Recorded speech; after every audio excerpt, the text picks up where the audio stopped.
Morning Exercises, September 21st. My presence shall go with thee, and I will give thee rest. Exodus 33:14.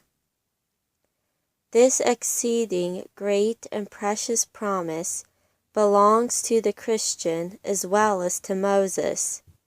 What is he authorized to expect from it? My presence shall go with thee to guide thee, and I will give thee rest from perplexity. How miserable would a man be in traveling if his journey were important, and yet he was ignorant of the way and every moment liable to err. In this case, nothing would relieve him so much as a guide who was willing to go with him and able to show him the course he should always take. And his satisfaction would be in proportion to the confidence he reposed in the disposition and capacity of his leader.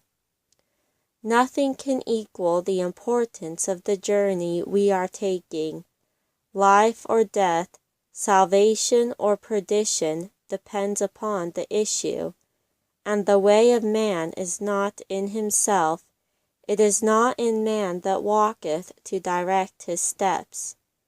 If left to himself, he will err in every step, and in the greatness of his folly forever go astray. The Christian feels this, and therefore prays, "Lead me in thy truth, and guide me, for thou art the God of my salvation. On thee do I wait all the day." And does God disregard his cry?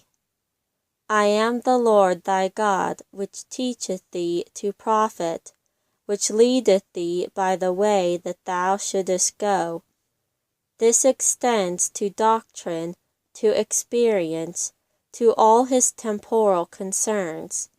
He is not indeed to look for miracles, but he is under the conduct of God, and he has given no promise but shall be fulfilled.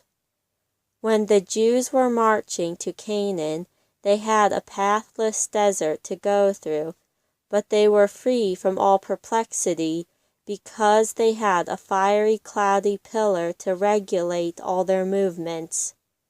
We have the same. For this God is our God for ever and ever. He will be our guide even unto death. My presence shall go with thee to guard thee, and I will give thee rest from apprehension. A Christian has not only a pilgrimage but a warfare to accomplish. No sooner has he set his face Zionward than he has reason to exclaim, "Many there be which rise up against me. Many there be that say of my soul, there is no help for him in God." And what wonder if while without are fightings, within are fears? And how is he to prevail over them? He knows that if left to himself, he must perish long before he reaches that better country. But he is not alone. There is one at his right hand who says, "Abide with me, for he that seeketh thy life seeketh my life, but with me thou shalt be in safeguard."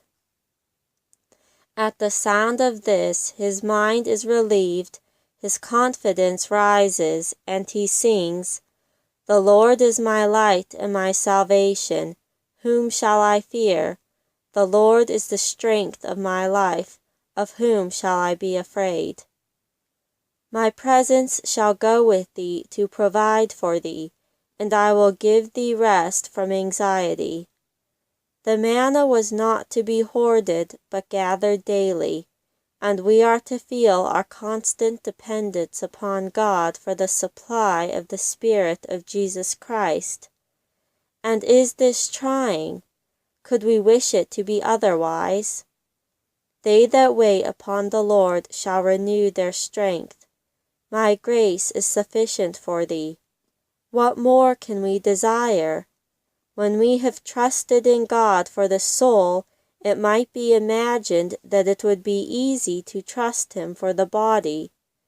But temporal things are sensible and near and pressing, and some cases would be enough to awaken all their forebodings. But He has said, I will never leave thee nor forsake thee. Fear the Lord, ye His saints, for there is no want to them that fear Him. The young lions do lack and suffer hunger, but they that seek the Lord shall want no good thing. Jehovah Jireh, the Lord will provide. My presence shall go with thee to comfort thee, and I will give thee rest from sorrow. However you may be stripped, you shall not be destitute of consolation. Though the fig tree shall not blossom, nor fruit be in the vine, you shall rejoice in the Lord, and joy in the God of your salvation. His presence is a substitute for any creature. It can more than repair every loss. Some leave us from want of principle, some from infirmity rather than depravity. Death abridges our circles. Who can look back over a few years and not exclaim, Lover and friend hast thou put far from me, and mine acquaintance into darkness? Yet if the lamps be extinguished, the sun continues. If the streams fail, we have the fountain. Are the consolations of God small with thee? In the multitude of thy thoughts within thee, do not His comforts delight thy soul? But oh, when shall I gather up my feet into the bed, and turn my face to the wall? Then all creatures withdrawn, and flesh and heart failing, oh, what can support me in the prospect, and above all in the experience of the event? Be of good courage. He who is with thee in the wilderness will be with thee at the swellings of Jordan, and open a way through the flood, and give thee a dry-shod passage over into the land flowing with milk and honey. He who has been with thee in life will be still more with thee in death.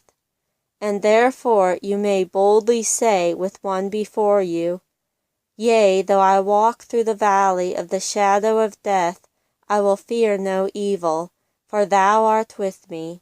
Thy rod and thy staff, they comfort me. From this hour let me never forget this blessed promise. My presence shall go with thee, and I will give thee rest. Let me believe it with a faith unfeigned. Let me ascertain my title to it. Let me plead it before the throne of grace. Let me apply it in my perplexities, my apprehensions, my anxieties, my sorrows. Let me bind it about my neck, and write it upon the table of my heart, that when I go it may lead me, when I sleep it may keep me, and when I awake it may talk with me. Amen.